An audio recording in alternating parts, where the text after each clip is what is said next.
This is Chuck Schaefer, and I'm joined by Mark Wakelin, Chief Operating Officer of CRM consultancy Tequila, based in Europe. Mark, thank you for taking some time to join me today. Thanks, Chuck.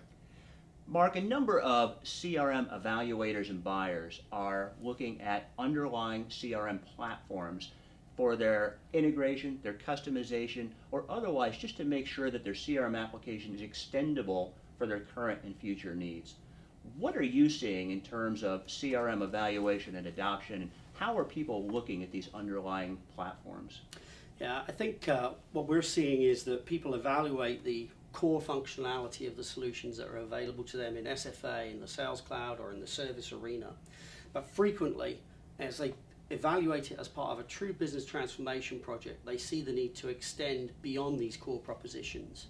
As they look to extend beyond these core propositions, either bringing in legacy applications or other elements of their business footprint, it's essential that they have tools available to be able to bring these as part of the solution. And that's really where platform begins to have an extreme amount of relevance.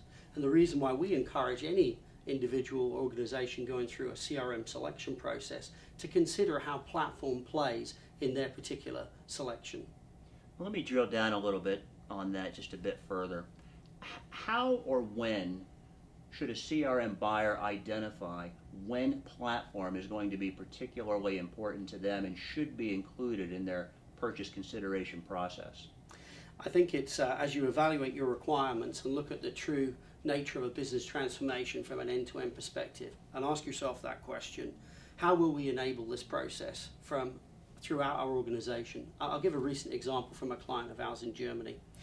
We began a process of implementing for them a core Sales Cloud, Salesforce automation solution. Went extremely well. But to truly enable the change in this particular organization, it was essential that their supply chain elements were also an integrated part of the solution.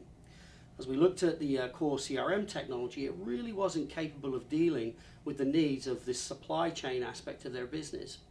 We turned to the platform tools, in this particular example, a combination of Force.com and Heroku, and used that to create a bespoke partner portal to enable the supply chain side of this business to truly integrate with the front office demand side of their business.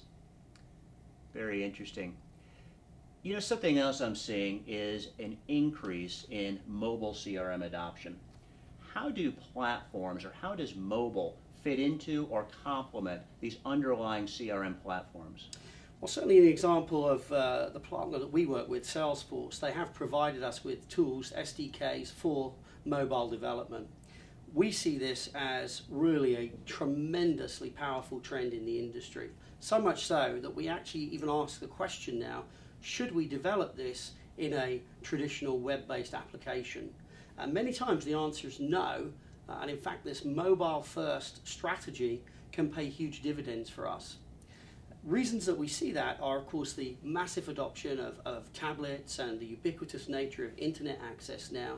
Combining that with some of the really powerful features of these devices, GPS positioning, photographic recording capabilities, as we start to take some of those inherent device capabilities, add them into the software that we're developing for clients, we start to really be able to revisit the way business processes have typically taken place by both mobilizing and socializing them with this new elements of information.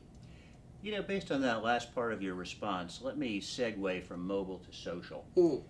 How is an underlying CRM platform extending traditional CRM capability in a new world of social CRM and social media?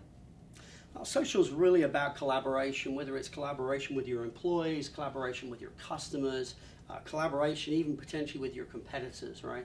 So we start to look at how does a social stream play into a business process and derive value. A recent example, we developed a GPS sensitive application for a client that enables them to know where their sales reps are or service reps are at any point in time, and immediately then be able to tap into a social stream. For us, driven in this instance by Salesforce.com's Chatter product. But this enables us to capture information in ways that we haven't previously captured it before, share information with employees across our organization, or indeed in the case of a customer group, share information back with customers. So it's creating a richness in the data that can be used to enable them perhaps new marketing initiatives, new product insights, or in some cases, even just simply higher levels of employee productivity. Very good. Mark, for the business or IT leader that is going through a CRM evaluation and wants to future-proof their solution to the best of their capability with an underlying CRM platform or otherwise, do you have any other advice that you would offer them? I think it's just to look at the decision in a very broad basis. There are many dimensions to it. The first things that typically come up are almost hygiene factors now around reliability and security. Absolutely, top of any CIO or infrastructure leader's agenda are going to be those items.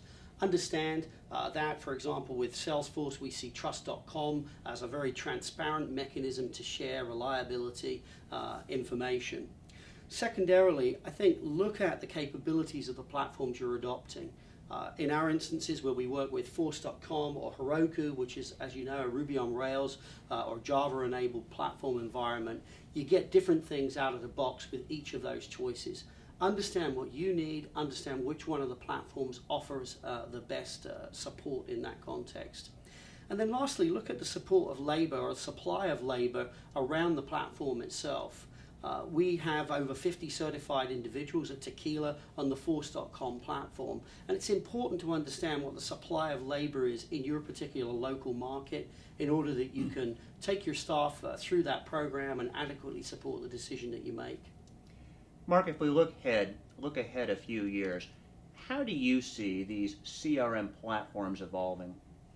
I think that CRM platforms will actually become the primary drivers across a CRM solution. I do believe that the extensibility of these solutions will enable a business transformation that perhaps the core tools can't provide straight out of the box. I think as we progress further and further, we'll see enhanced capabilities from these tools. We'll see a spread in terms of platforms such as the mobile tools that we talked about earlier on. And very much these elements will become the drivers of a true CRM transformation program. Very good. And with that comment, I think we're at a good break point to conclude our conversation. This is Chuck Schaefer, and I've been joined by Mark Wakeland, Chief Operating Officer of Tequila. Mark, thank you for your insights, thank you for your comments, and thank you for joining me today. Thanks, Chuck.